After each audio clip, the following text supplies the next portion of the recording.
Hello, everyone, and welcome to this podcast introduction. This week, Beau L'Amour, the son of Louis L'Amour. Now, most of you will have heard the name Louis L'Amour. It sort of fits in the same world as Zane Grey. He wrote almost 100 Western novels, almost 100 novels, most of them about the American West. He wrote more than 250 short stories.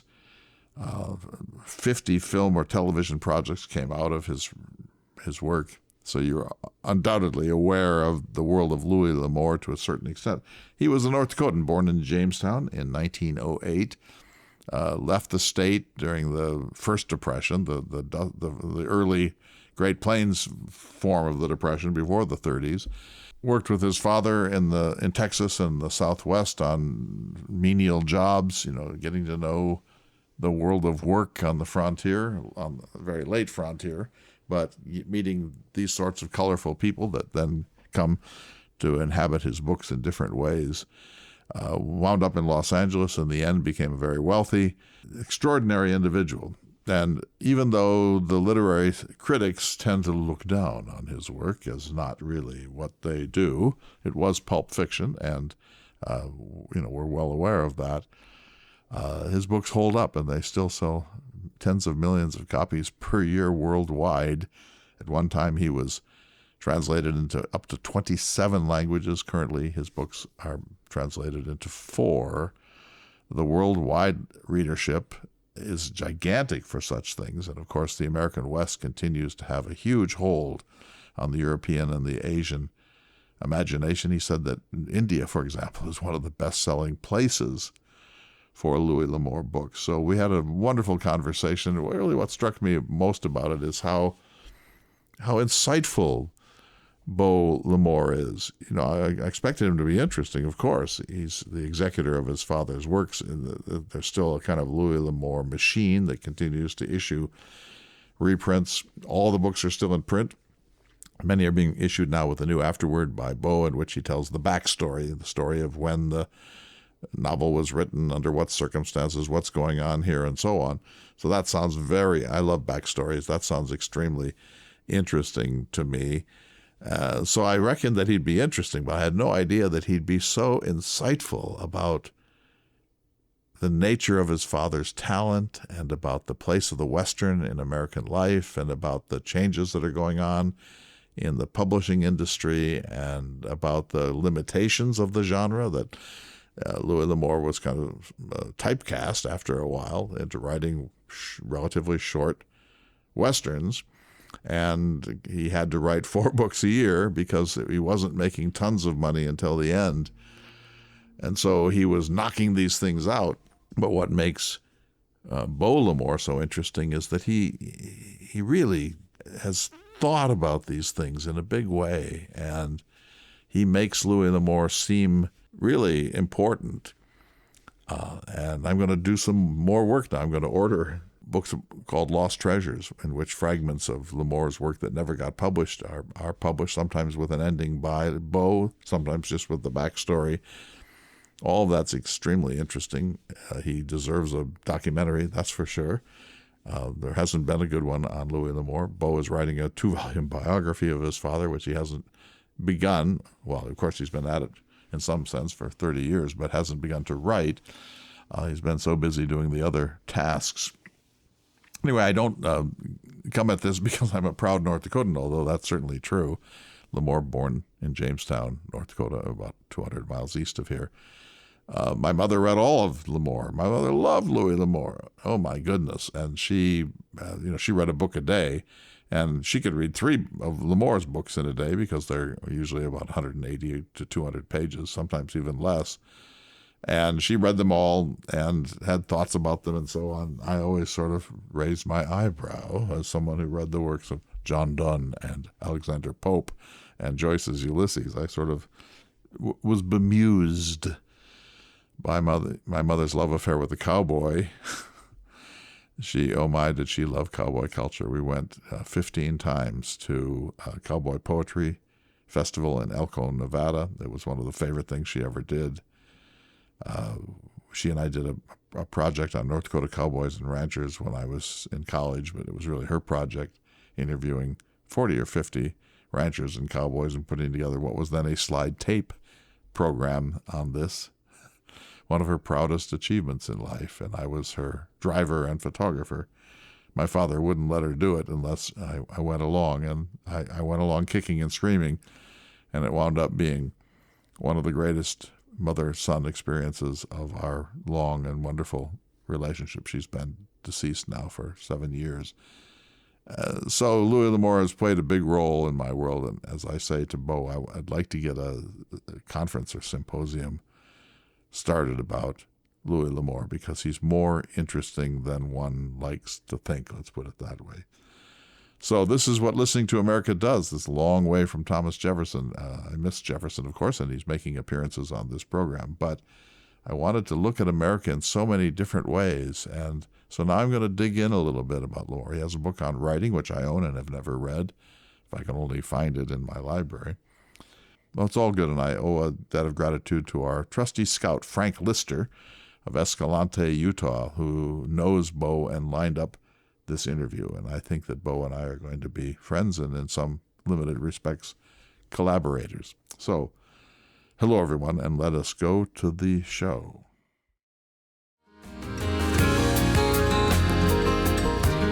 Hello, everyone, and welcome to this very special edition of Listening to America. I'm Clay Jenkinson, and across from me virtually in Los Angeles is Beau L'Amour, the son of the late, great Louis L'Amour. Louis L'Amour, for those of you who may not know, is the author of more than 100 novels and more than 200 short stories and much more. Welcome, Beau. Thank you so much. So, I'm fascinated by this subject. I'm a North Dakotan. Louis L'Amour was a North Dakotan, born in Jamestown. Went on to write, he sort of has to be classified in the Isaac Asimov zone of people who can write an enormous number of books. And so you are now his literary executor, have been for some time. He died in 1988. And what does it mean to be the literary executor of Louis L'Amour?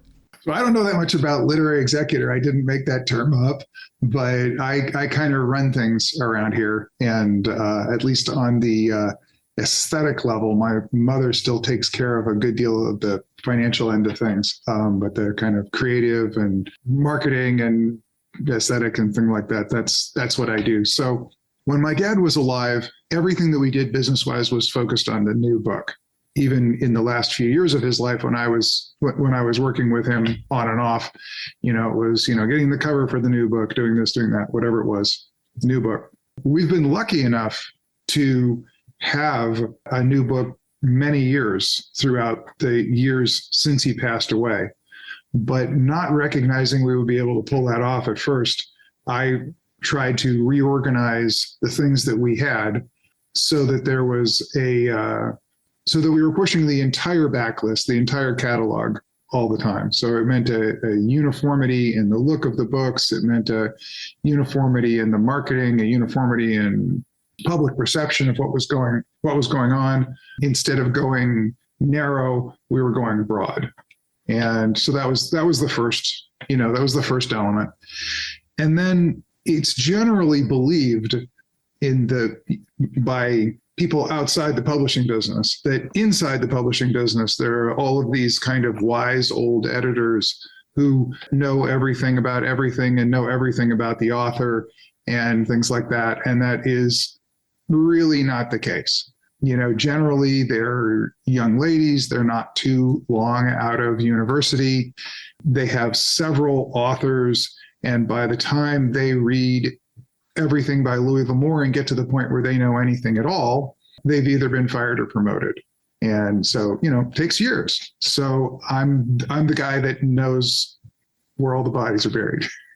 So he wrote a gazillion books, if I can use a technical term, during his lifetime. You're saying that there were unfinished manuscripts or books that had never been published that were still in his archives, and you've been able to extract them and, in some cases, finish them. That is correct. And just, the kind of where the bodies are buried is also just so simply as a new book is coming out and somebody's desperate for a piece of cover art. And I'm the guy that actually remembers that we have a piece of cover art that's sitting in the file from 17 years ago. And nobody at the publisher remembers that it's there. So there's just, I'm performing probably the role that most people would assume that a sophisticated publisher's editor does, but it's just hard to retain people in the business to do that single job, forever and ever. Louis was a 20th century adventure author who specialized in Westerns. He didn't only write Westerns, but he wrote a lot of Westerns. I think the work is kind of best characterized as having an incredible amount of energy. I mean, he certainly wasn't the only mid 20th century author who wrote primarily in the paperback market, who wrote very, very dynamic, exciting, in terms of today, relatively short, say 200-page novels that I think people found to be a lot of fun. I mean, you mentioned Isaac Asimov. He was another of that group, and there are quite a few more. It was a fantastic time for writers, and thank God my dad was somebody who participated in that era, and truly he's probably still the most successful, continuing from then on to now. I think sales wise, year on year, not cumulative, we're still in the top 50 writers in the world. Louis L'Amour was born in 1908 in Jamestown, North Dakota. He lived until 1988. He's maybe best known for the Sackett series of Western novels, also for Last of the Blood. He also did a little science fiction and a little medievalism. My mother was a school teacher in Western North Dakota. She adored Louis L'Amour. She read every one of his books, she said. I doubt that, but she got pretty close. And she left me a very large collection of those kind of slightly graying paperbacks, where the paper doesn't hold up that well because they were pulp fiction and so on.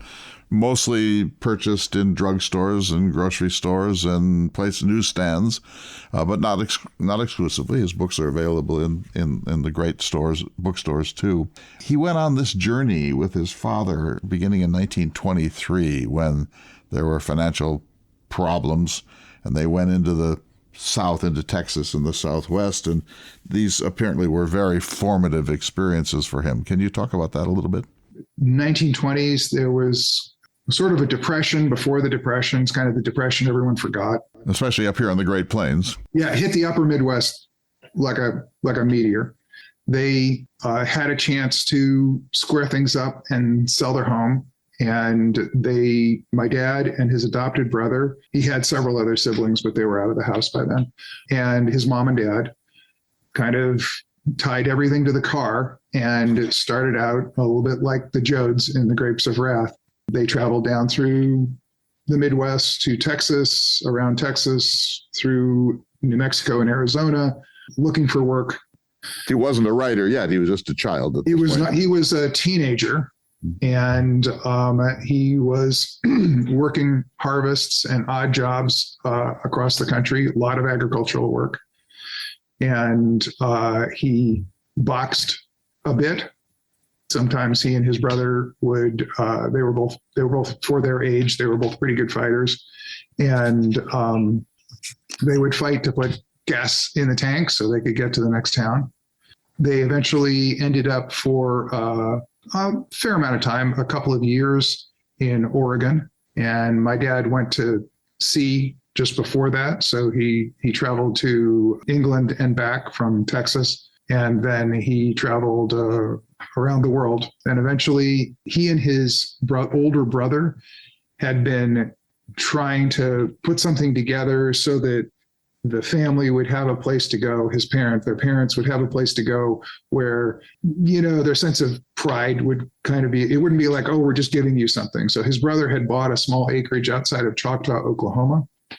They asked my grandfather if he would, move there to take care of it for the older brother, Parker. And so my dad, his adopted brother, had split off now and had his own life in California. And my dad and his parents moved to Choctaw. My dad lived in Choctaw for almost 10 years. He lived in Choctaw from, a little bit over 10 years, 1931, I think, until he was drafted in 42. And that's where he started his writing career. All right. Thank you. So those experiences doing manual labor, odd jobs, some cowboying, some wagons, working in a range of different industries, but hands-on industries, meeting average Americans, if there were any average Americans, but not hanging out with the rich and the famous, really out there in the kind of gritty Jodes world of that era. That had a huge influence on your father's work. Oh, yeah. He didn't hang out with the rich and famous until he was well beyond halfway through his life. I don't think he earned more than $5,000 in any year until maybe he was in his late 40s. So when did his career as a writer, this is after World War II, when did his career as a writer explode into national prominence and selling literally tens of millions, eventually 320 million books? The big explosion in sales was in the mid 1970s when he was in his 60s. In my childhood, he was a very hardworking kind of middle class writer. We had a comfortable life, but if he didn't sell a movie, we didn't get a new car. So, it was that kind of, I can remember as a little child standing at the end of our driveway with my mother watching our 10-year-old 300,000 mile Cadillac like drive down the street. And we were both like going, just keep going. It was in terrible shape. We were like, just keep going, please turn the corner. We don't want it back. So there was a big change, and it was in the mid 1970s. I think you probably kind of understand this clue into it. If you think about a number of things all at once, Westerns had been popular for a long time. In fact, they were actually slightly slipping out of popularity by that time. But popular music started to shift in the direction of folk. You saw America, Buffalo Springfield, stuff like this changing. The American bicentennial was bearing down on us and was being explored by a number of writers, not just my dad. My dad started writing stories that took place kind of earlier and earlier in American history. He had tried to break out of writing Westerns earlier in his career and had not been particularly successful. And so his concept at that point was, if I can't get out of writing Westerns, what I'm going to do is I'm going to start changing the nature of the Westerns I write. And so you started seeing him bring in all kinds of outside themes, work at earlier eras in the history of the country. He wrote a couple of stories, even fairly early on, one of them being The Broken Gun, which was a contemporary Western. So he played around with a lot of different ideas in making that transition. And 1973 through 1978 was really when it hit like a ton of bricks. We need to take a short break. I'm talking with Beau L'Amour, the son of the great late author Louis L'Amour, who sold hundreds of millions of copies of his books, born in Jamestown, North Dakota. Fascinating. We'll be back in a minute. When we come back, I want to ask you about the current status of the Louis L'Amour sort of Western. Stay tuned, everyone. We'll see you in a minute.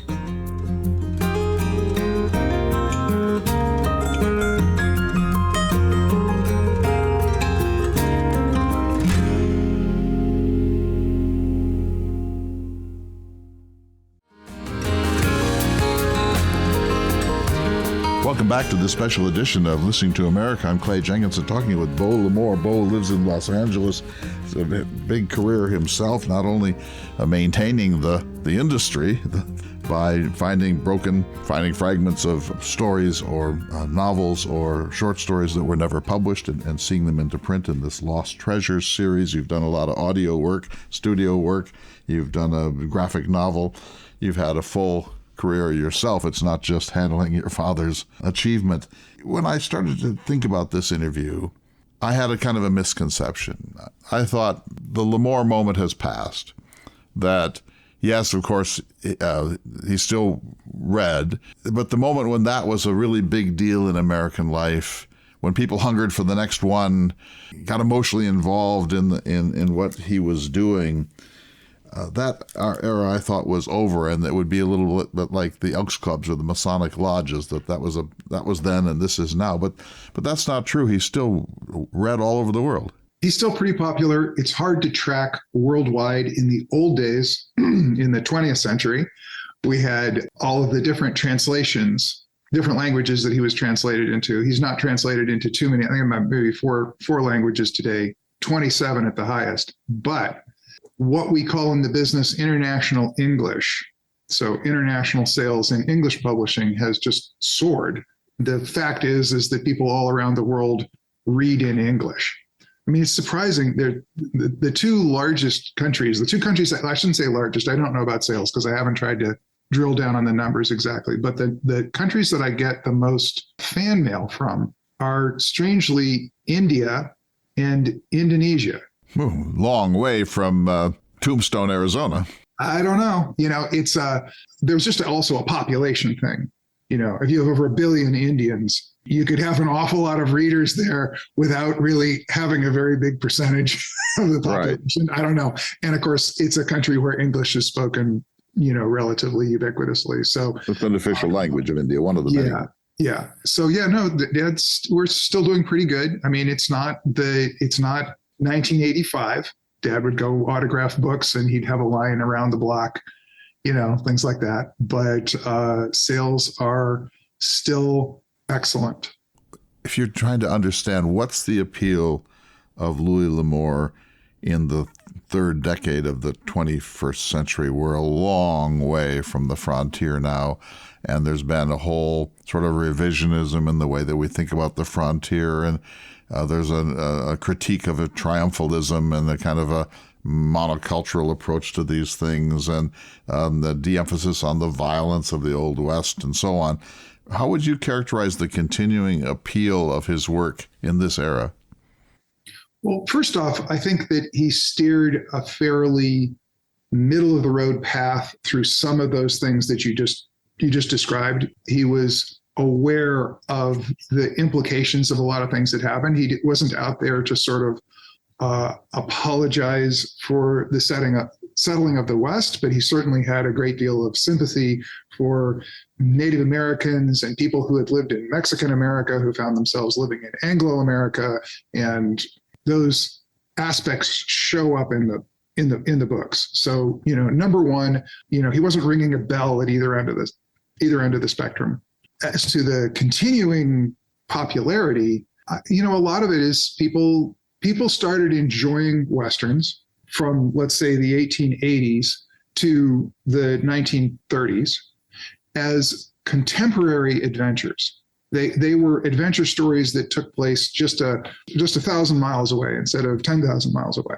As that became a more exotic location, you get this, well, I want to visit this adventurous time period that has gone away, like the Crusades or something else like that. So I think there's always an appeal. It has just shifted. And like I said, he wrote with a great deal of energy. He wrote very, very quickly, and I think a reader in reading his work can feel that energy as the book is read. He also tended to write just one draft. He discovered the story as he was writing it, and that feeling of impending discovery is in the reading experience too.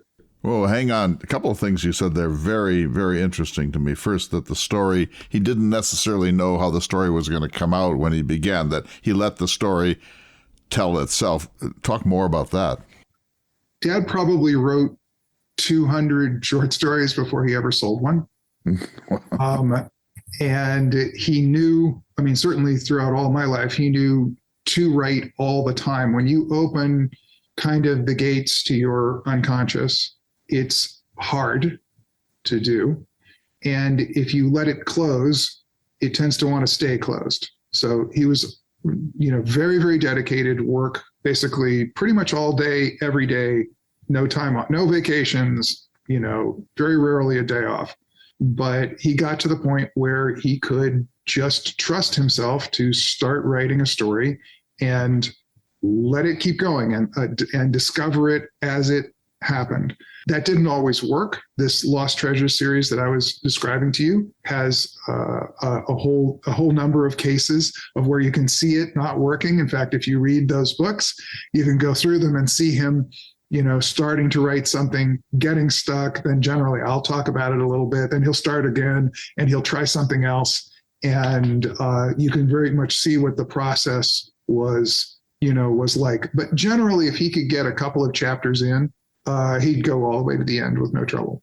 Interesting. So you said he wrote fast. How long did it take him to write a book? A couple of months. Couple of months. Did you write in longhand, typewriter, dictate? Typewriter, hunt and peck, 2 fingers. 2 fingers, hunt and peck. You still have the typewriter? I do.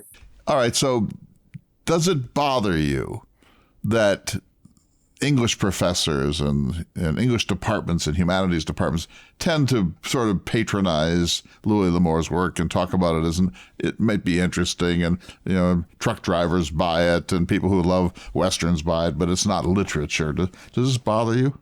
I think first off, you got to split what people call literature or fine literature or something like this from like commercial literature. I kind of push the fine literature into things that have either been around long enough to have gotten a certain cachet, like Dickens, who was definitely not fine literature when he first started writing. It was very much popular literature. In fact, he was knocking it out to meet those deadlines. Yeah, and he was published in the newspaper. And so you have kind of fine literature, which is really written. A great deal of it is kind of about the turn of phrase, rather than does the story compel you? Does it take you to imaginary worlds? Are you transported into it? Can you not put it down? They are about the appreciation of the quality of writing. I would say in some ways it's similar to jazz or chamber music, where it may not have the rock and roll beat that pulls you along, but you love hearing the virtuosity of the players. Okay. You deeply appreciate the mathematics that work their way out in the composition. That's kind of the literature side. Kind of the more commercial side is more like rock and roll and folk music and stuff like that.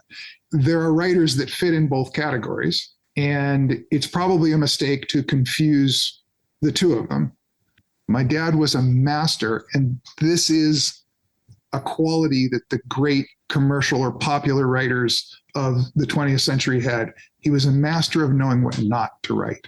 So you gave me an answer to my question. I'm going to ask it again. Does it bother you that he's sneered at by the literary elite? Yeah, a little bit, but not. First off, I haven't been hit with too much sneering. Okay. So I don't go through my life, feeling the daggers of sneering sticking into my back. So I would say I'm not bothered by it too much. Do I wish it wasn't the case? And do I wish that my dad and Robert Heinlein and Ross MacDonald were all looked at in a similar way and said, no, we can actually work with a student to appreciate this for what it is. So I think that would be a better way of putting it.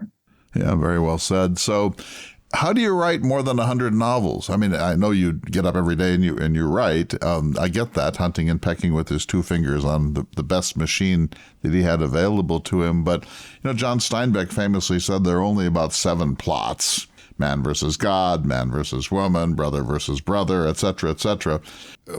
How do you keep writing after your first 10 when you've kind of covered the ground? When my dad was asked that question, he would say, well, if I didn't have ideas, I wouldn't be a writer. First, you have to have ideas. He learned stuff from, every once in a while, I see something from the newspaper or something like this, and I'd go, oh, I know where that idea came from. How often does someone write to you and say, I've read them all now? Quite often. We have a lot of people who have gone through several sets of books. We have a lot of people who have read them over and over and over. Are they all in print? Every single thing that my dad wrote is in print. It's an act of will to keep that many books in print. We work at it every day. I mean, that's my job. And so far, so good. What are his best-selling books? That is extremely difficult to tell. So I could say maybe Last of the Breed, maybe The Walking Drum. Those stick out because they were written later on or they were published later on in his career. It's a difficult question because obviously a book that came out 20 years earlier in his career has had 20 years more to sell. Right. And so generally, with the exception of a couple of standouts, if you track the sales throughout the years, the sales are quite uniform. To some of our listeners who have never read a Louis L'Amour novel and maybe never have heard of Louis L'Amour, recommend a couple of good starter Louis L'Amour books.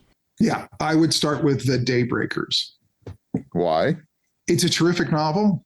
It covers a lot of ground. It moves very fast. It doesn't feel like that. It's a 180, 200 page novel that reads like a, that you feel like you've gone through 400 pages, but it's a nice fast read. The characters are wonderful. I think most people feel it's very, very accessible. I think the simple thing just to do is to say, The Daybreakers. Get The Daybreakers. If you don't like that, get Last of the Breed. Last of the Breed is a Cold War thriller. The Daybreakers is a Western. When I read books published in that era, let's just take somebody else, an earlier writer, Zane Grey.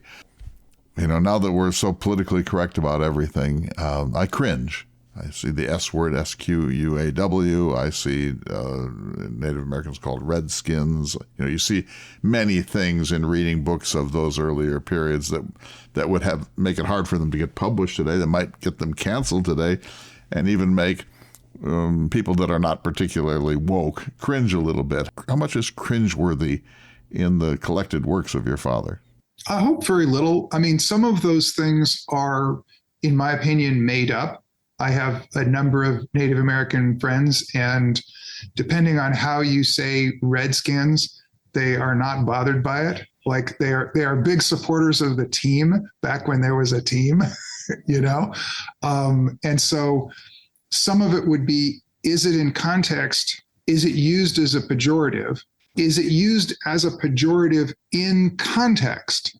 Okay. So if you have a bad person say a word, say a word that people don't like, but you're trying to establish that character as a bad person, I don't see how that's not appropriate. And if somebody decides they have to cringe over that, about that, maybe they're working on cringing more harder than they are working on enjoying the work.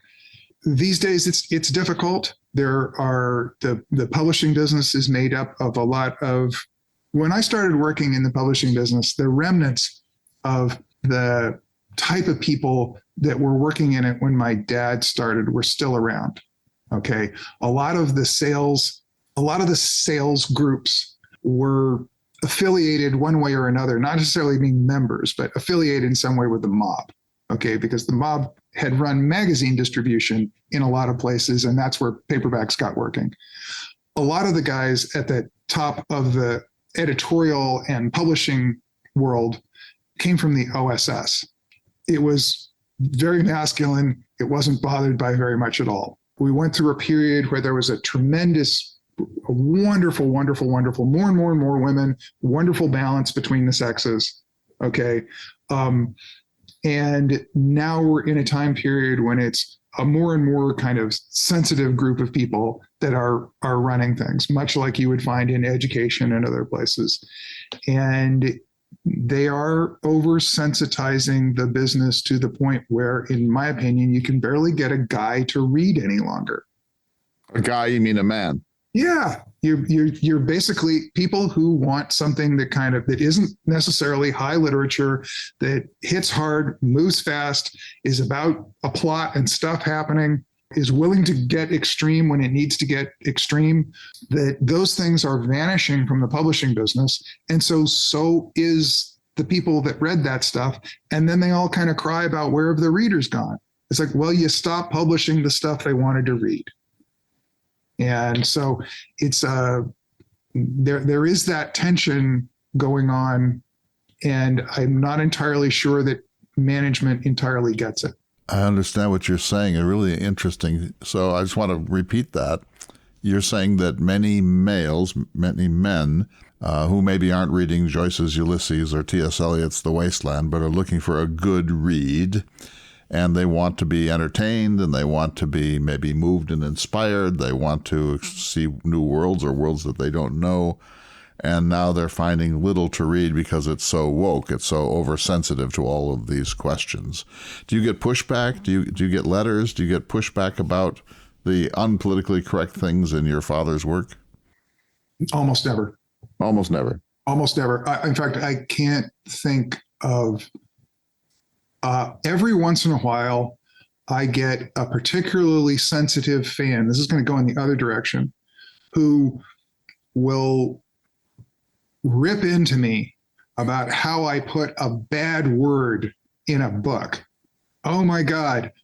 Because Louis was a saint, okay, I went into a book that was published before I was born and injected a single bad word which has offended them, okay, because somehow that is commercial or something like that. He gets a pass, but you are called to account if you finish one of his stories by putting in a bad word. Yeah, because he couldn't have done it because they trust him not to have done it, but they don't trust me not to have changed a book that was written like 5 years before I was born. So it's crazy. And some of them rightfully know that when I work on stuff, I have a more liberal use of language, let's say, than my dad did. I came out of screenwriting. I came out of writing audio dramas. I tend to write dialogue more than my dad did. And one of the things that you do, you almost can't stop yourself when you're writing dialogue that's going to be performed by an actor, is in attempting to create that performance, you want to use the language that will push that actor into a more and more intense moment when you get there. So I'm never writing like 4-letter words in these books or anything like that, but sometimes it might get a tiny bit tougher than some people might want. And then of course, anytime they see something, I'm the horrible person that did it to them, whether I am or not. I love this, that your father is the Saint Louis L'Amour and you're the mischievous, risk-taking, vulgarian son who dares to do these unthinkable things. We need to take a break. This is a fascinating conversation with Beau L'Amour, the son of the great Louis L'Amour. I'm having a great joy in this. We'll be back in just a moment.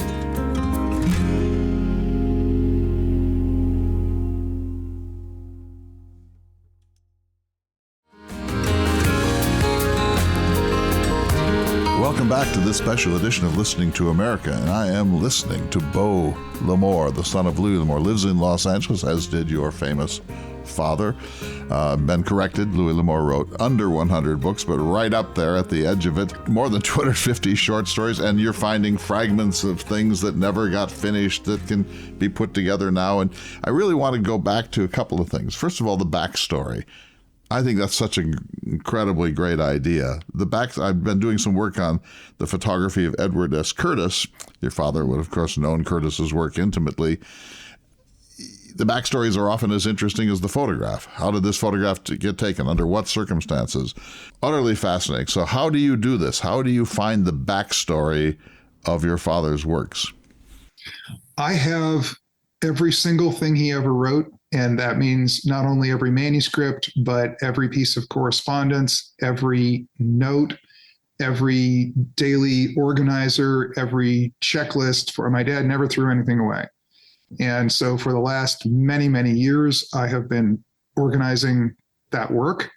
The Louis L'Amour's Lost Treasures series is kind of, if you accept that it's sort of random access because it's in different pieces occur in the different books that they are associated with, it's the professional biography of Louis L'Amour. I'm working on a traditional biography. That's why I've been organizing all this stuff. Yeah, I will delve into all of those different sources to try and find a story behind a story. Sometimes I don't, sometimes I don't know enough about it.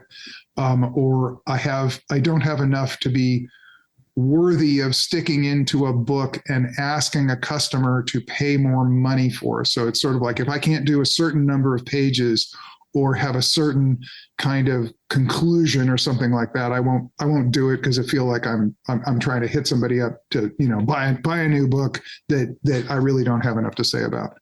But it's a lot of research. Describe it a little bit for me. So pick a title that you've done a backstory on. Tell us a backstory story. It's going to be a new issue of a book. Sorry. Yeah, I'll tell you a trajectory of several books. All right, good. Okay, it's more about the movie business. Early in his career, my dad had a short story optioned for a movie. It was called The Gift of Cochise, and it was made into the movie Hondo with John Wayne. It changed my dad's career. It put a little bit of money into his pocket so that he could go to New York and rustle up a bunch of other editors and sell a bunch of other books. He was in terrible financial straits when this happened. I mean, he was literally going to the park in the morning at breakfast time, so his landlady wouldn't realize he was skipping breakfast because he didn't. Oh my. Okay.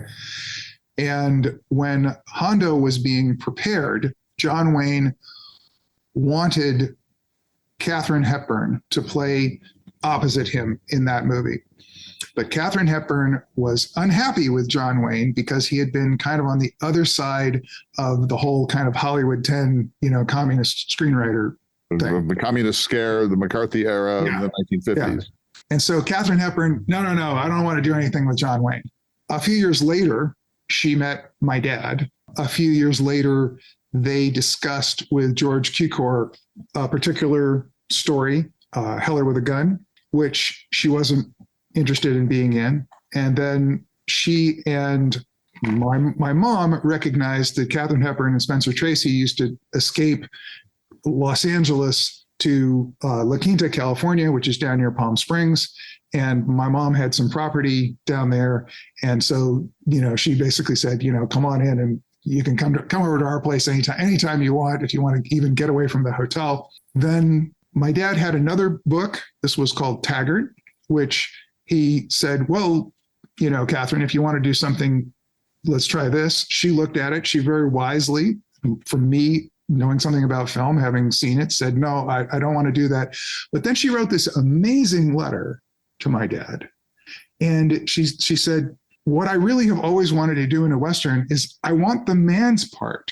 She said, I want to do this. I want to do, I want to do basically all these kind of physical things. And I want to, it was fascinating because of course she had kind of an odd life of various sorts. And then a couple of years later, he wrote a book with a part like that in it. Or Katharine Hepburn. For Katharine Hepburn. The character is even called Kate. Okay, that's Kiowa Trail. By that time, Spencer Tracy was very sick. She was semi-retired, spending a lot of time taking care of him. So she didn't do that. So that was probably in the 60s. So around 1974, my dad was asked to come in and rewrite the third story or the second sequel in the True Grit saga. So there was True Grit, there was Rooster Cogburn, and then there was supposed to be a third one. And because by this point, Katharine Hepburn and John Wayne had become fast friends. And so they'd overcome their political differences from the 50s. Yeah, so they loved working on Rooster Cogburn together so much that she wanted to get another movie going right away. They didn't end up wooing my father into writing that script, but she was pushing the studio to get him to do it so that she could work with Wayne again. That whole story is like one of the things that shows up in various pieces, if you track it across those stories, in The Lost Treasures. That's a fascinating story. Now, these backstories would be issued as a new afterword by Beau L'Amour, right? And you're saying you wouldn't do it, waste people's book money, unless you had a real story to tell of some substance. That is correct. And how many of these backstories have you done, roughly? I've done roughly 30. I'm always a little unsure because I get them written sometimes years before the publisher can get them out. And so I'm sort of like, I don't know where they are on their publishing schedule. I know how many I've written, but I don't know how many they've actually got on the market at the moment. How many of your father's books have been turned into films? If you say films and television, you're probably pushing about 50, but you have to recognize that they used his stories for 12 episodes of Tales of Wells Fargo. He sold something to Maverick. He sold, so there's a lot of TV episodes, and his TV episodic work went back to the very, very early days of television. One of the first TV shows that was shot outside a studio was called Cowboy G-Men. This would have been in the early 1950s. So he wrote several episodes of Cowboy G-Men. He wrote a short story that became the pilot episode for the first Hawaiian Private Eye series that didn't get picked up. So there's a lot of funny little pieces in there. So quite a few, but it isn't all movies. You're writing a biography of Louis L'Amour. How far along are you, and when can we expect to see it? It'll be a while. I have just finished kind of an extended first draft of another work, which I have to do a lot of work polishing, and then the next thing I start will be the biography. So a number of years from now, a biography of Louis L'Amour. So let's go back to sensitivities for a moment. I'm talking with Beau L'Amour, the son of Louis L'Amour. How good is your father on the subject of women? He was a man of his times. The women's movement occurred during the height of his career. Good are his portraits of women in the novels, would you say? I would like to include short stories in there also. Okay, so, sure, of course. Yeah, in my opinion, because he wrote 250 short stories, because the required variety of what he was putting out at the time was large. I would say that there's probably better representations of women in the short stories than in the novels. So he wrote 3 times more short stories than novels. And he was always saying, I would really like to write more about the Mountain Man era. I'd really like to write more about the railroad surveyors before the Civil War, before we ever built a railroad, things like that. But he was very, very aware that the genre kind of required him to sort of lock in on this kind of typical thing.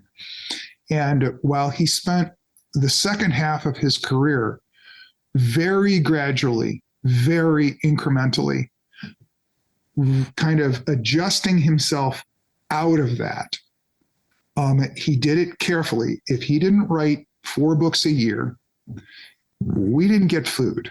So he had a family to support. He wasn't a wealthy guy who was writing, kind of anything he wanted, out of artistic purity. He knew he could not push the genre more than a certain amount. And until the mid 1970s, he didn't try to do that very much. And so there are limitations to what the genre was commonly accepting the role of women to be in those earlier things. I will back off and say that, go back to Hondo, okay, this movie that was made with ultimately John Wayne and Geraldine Page, not Katharine Hepburn. Character that Geraldine Page played is a very powerful, capable woman. And it's one of the reasons they wanted Katharine Hepburn to play it. It's not like it's not there, but that's why I say if you look back into the short stories, where there was such a wide variety of things, and he had short stories where it was only about the female character and things like this. He wrote a wonderful story about a woman she's escaping the Japanese invasion of China prior to our part of World War II in the late 1930s. And her plane crashes in Western China. And she and her son are kind of adopted into this tribe of Goloks, the people who live there, kind of the natives of that area. And she has an opportunity to kind of escape, take her son, who has grown up only in this world, okay, and is kind of in line to become a leader in this tribe, and escape to the West. This is now after the war. It's in the 1950s. And, it's about her decision. It's like, well, do I take him away from everything he knows and to people who know him and need him? His father was a Golak, so that I can go be comfortable? Or do I basically stay here, and die toothless with osteoporosis to keep my son in the place where he's naturally alive? So that's a very strong female. It's a very serious examination of a dilemma. There's nothing stereotyped about that. I do hear you saying, however, that the genre, and especially as the genre was understood in this period, 1950 to 1980, let's say, was a kind of a straitjacket too. I would say 1950 to mid 1970s. So it started changing after that. As it changed, my dad was one of the forces that changed it. Then more and more possibilities opened up. Interesting. Fascinating. What about Native Americans? What kind of marks will your father get for presenting several sides of the same story, making sure Native Americans weren't mere tropes or stereotypes, not engaged in any structural or other racism in his portraits? How would you rank him as for his sensitivities on Native American questions, keeping in mind that was a very different era? Well, it was a different era, but I don't, unlike the women thing, you can go back to the very beginnings of Westerns when they were contemporary fiction. And although you would certainly find, say, Native American villains, there were always positive depictions of Native Americans. I mean, the United States, as much as it has had an incredibly mixed involvement with the Native American population. I mean, we name our cities after them. We name, it's sort of like there is a reverence for these people. And I think if you look at our history, if you look back to a time when people were more, let's say, comfortable with violence, you see both sides treating one another as like the honorable enemy. Okay. And it is something that's like, we fought, we recognize the bravery and the statesmanship and all of these other things that exists in the other people.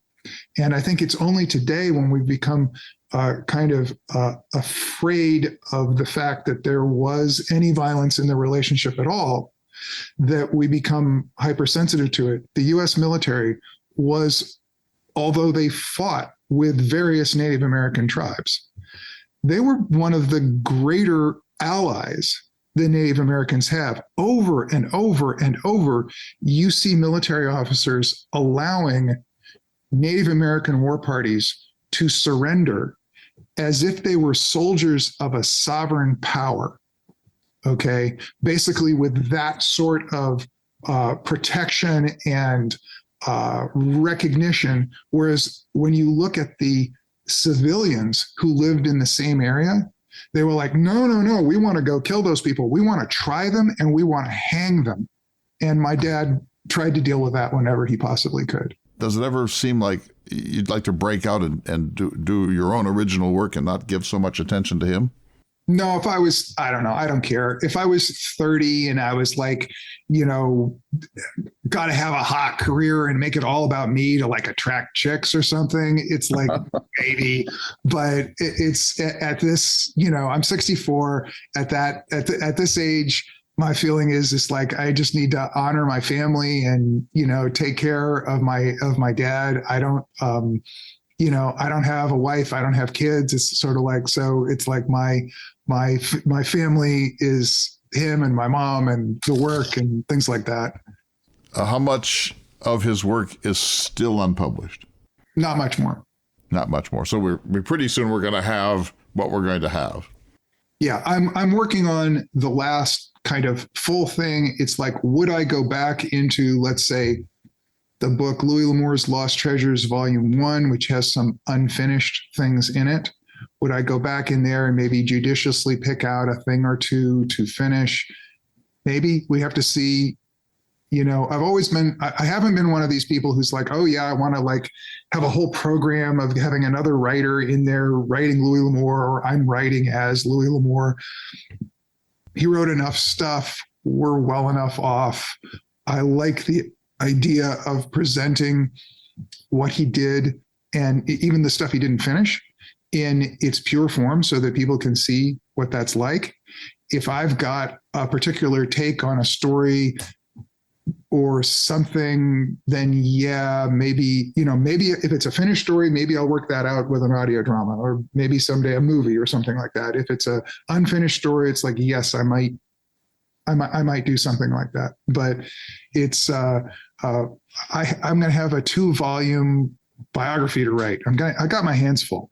You have your hands full. If you're 64, you've got your hands full, because a biography, even of someone who's that familiar to you, is going to be an enormous amount of work. Been talking to Beau L'Amour. What a fascinating conversation. Once again, name 3 or 4 books that the newcomer to Louis L'Amour should read. I would read The Daybreakers. I would read Last of the Breed. I would read, I really like Fallon. It's a book that a lot of people are sort of like, what? Which one is that? But it's just a very charmingly written, kind of wonderful sense of language to it. Fun book. I would pick up any of the Lost Treasures series if you're interested in writing and writers. Louis L'Amour's Lost Treasures Volume 1 really takes you inside the mind of a writer. So I would get that one. Let's leave it there for the moment. Thank you, Beau. What a wonderful conversation. I urge everyone to go get those books. We'll talk further. I hope I get to see you in Los Angeles. I'll say hello to our mutual friend, Frank Lister, who made this conversation happen. We'll see you all next week for another important edition of Listening to America.